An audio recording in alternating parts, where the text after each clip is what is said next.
பொதுவாக பண்டிகை தினங்களில் மற்றும் விரதங்கள் அனுஷ்டிப்புக்கு பின்னர் சாப்பிட ஆரம்பிக்கும் போது காகத்திற்கு உணவு வைப்பது தமிழர்களின் பண்பாடு. ஆனால் இது போன்ற நேரங்கள் தவிர்த்து காகத்திற்கு உணவு வைக்கும் போது சில விஷயங்களை கவனத்தில் கொள்ள வேண்டும்.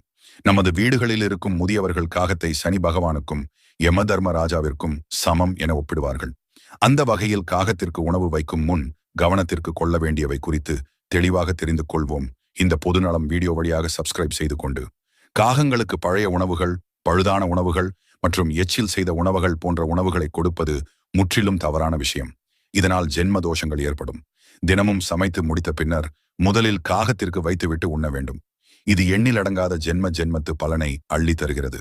காகத்திற்கு உணவு வைக்கும் போது ஏதாவது வேண்டிக் கொண்டால் அது நிச்சயமாக நடக்கும். உதாரணமாக நிம்மதியின்மை, பணப்பிரச்சனை, சூனியம், அடிக்கடி நோய்வாய்ப்படல், வழக்கு விஷயங்கள், குழந்தையின்மை. காகத்திற்கு உணவு வைக்கும் போது தண்ணீரை சேர்த்து வைப்பது மிக நல்லது. மேலும்